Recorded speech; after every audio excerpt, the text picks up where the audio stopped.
राम, लक्ष्मण, सीता और रावण के बारे में तो हर कोई जानता है, लेकिन रामायण का एक और अहम किरदार है जिसका नाम शूर्पणखा है। कहा जाता है कि अगर शूर्पणखा ना होती तो रामायण भी नहीं होता, क्योंकि रामायण का पूरा युद्ध लक्ष्मण द्वारा शूर्पणखा की नाक काटे जाने के बाद ही शुरू हुआ था। शूर्पणखा के बारे में बहुत कम जानकारी मिलती है। आइए जानते शूर्पणखा से जुड़ी कुछ अनसुनी कहानियों के बारे में। जनमानस में शूर्पणखा की छवि राक्षसी होने से वह घृणा की दृष्टि से देखी जाती है। करोड़ों जन्मों तक तपस्या करने के बाद भी ऋषि मुनियों को भगवत दर्शन लाभ नहीं हो पाते, परंतु शूर्पणखा ने उनके दर्शन के साथ साथ बातें भी की तथा श्री राम ने शूर्पणखा की लक्ष्मण जी से भी बात करवाकर जगत जननी सीता माता के दर्शन भी करवा दिए। एक जिज्ञासा बनी रहती है कि आखिर शूर्पणखा ने ऐसा कौन सा पुण्य किया होगा जिससे उसे यह सौभाग्य प्राप्त हुआ। मनीषी व ज्ञानी जन हमेशा इसका चिंतन किया करते हैं। पूर्व जन्म में शूर्पणखा इंद्रलोक की नयनतारा नामक अप्सरा थी। उर्वशी, रंभा, मेनका, पूंजकस्थला आदि प्रमुख अप्सराओं में इसकी गिनती थी। एक बार इंद्र के दरबार में अप्सराओं का नृत्य चल रहा था।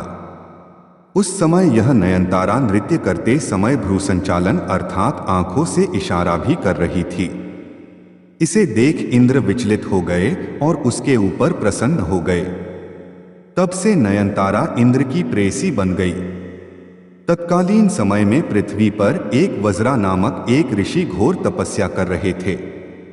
तब नयनतारा पर प्रसन्न होने के कारण ऋषि की तपस्या भंग करने हेतु इंद्र ने इसे ही पृथ्वी पर भेजा, परंतु वज्रा ऋषि की तपस्या भंग होने पर उन्होंने इसे राक्षसी होने का श्राप दे दिया। ऋषि से क्षमा याचना करने पर वज्रा ऋषि ने उससे कहा कि राक्षस जन्म में ही तुझे प्रभु के दर्शन होंगे। तब वही अप्सरा देह त्याग के बाद शूर्पणखा राक्षसी बनी। उसने दृढ़ निश्चय कर लिया कि प्रभु के दर्शन होने पर वह उन्हें प्राप्त कर लेगी। राक्षस के परिवार की होने की वजह से शूर्पणखा को अपना भेष बदल लेने की शक्ति प्राप्त थी। वो अपने चेहरे के रंग के साथ साथ अपनी आवाज भी बदल लेती थी। वाल्मीकि जी के अनुसार शूर्पणखा का रूप रंग बहुत ही डरावना था। शूर्पणखा ने अपने पसंद के व्यक्ति से विवाह किया था। शूर्पणखा के पति का नाम विद्युज्जिह्वा था और वो राजा कालकेय का सेनापति था। कालकेय के साथ हुए युद्ध में रावण ने विद्युज्जिह्वा को मार डाला था। उसका भाई ही उसके दुर्भाग्य का कारण बना।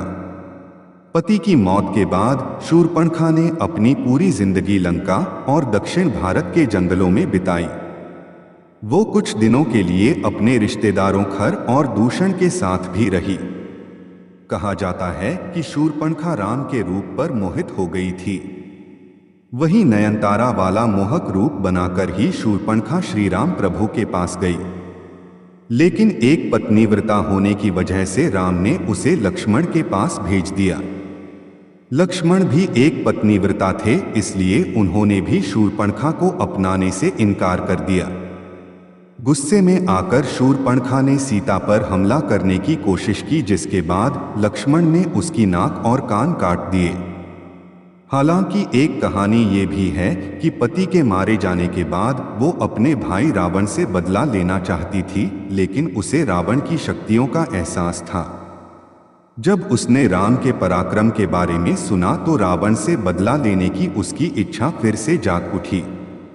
इसलिए उसने राम और रावण के बीच दुश्मनी पैदा करने का काम किया, जिसकी वजह से रावण ने सीता का अपहरण किया और अंत में राम के हाथों उसकी मृत्यु हुई।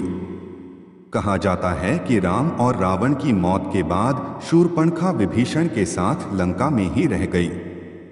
अपने भाई रावण की मृत्यु के बाद शूर्पणखा ने भगवान विष्णु की गहन तपस्या की व उन्हें अगले जन्म में अपनी पति के रूप में मांगा।